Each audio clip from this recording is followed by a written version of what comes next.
আমরা মুমিন, আমাদের দায়িত্ব আছে, মুমিনের জন্য কাজ আছে। শুধু মুমিন হইলাম বাস পুরা গেল তা কিন্তু না। আল্লাহ পাক বলতেছেন, ইয়া আইয়ুহাল্লাযীনা আমানু দুখুলু ফিস-সিলমি কাফা, হে ঈমানদার তুমি ইসলাম নামক ধর্মের মধ্যে পরিপূর্ণ ঢুকো। অর্ধেক ঢুকলাম আর অর্ধেক ঢুকলাম না তা কিন্তু না।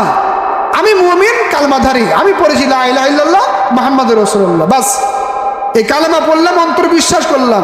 আমার পাশে কিন্তু দায়িত্ব আমার চলে আসছে, ইকামিস সালাহ, নামাজ কায়েম করো।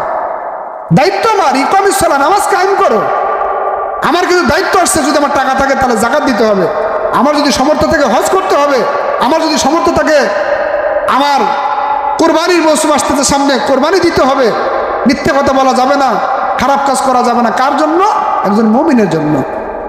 এই কালেমা তাওহীদ পড়লেই নামাজের দায়িত্ব আসবে।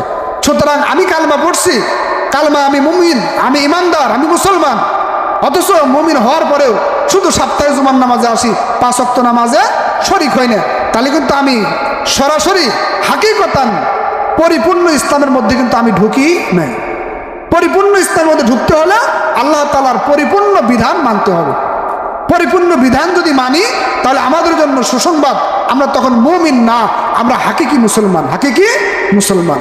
আর মুসলমান যদি আমরা হইতে পারি, মরতে দেরি হবে, আল্লাহ পাক আমাদের জান্নাতে যেতে দেরি করবেন না। আল্লাহ তাবারক ওয়া তাআলা আমাদের সকলকে খাস করে 5 ওয়াক্ত নামাজ, পাঁচজাগা নামাজ, 5 ওয়াক্ত সালাত বা জামাতের সাথে আদায় করার চেষ্টা করব। আল্লাহ তাআলা যেন আমাদের সকলকেই তৌফিক দান করেন। সকলে বলে আল্লাহুম্মা আমিন।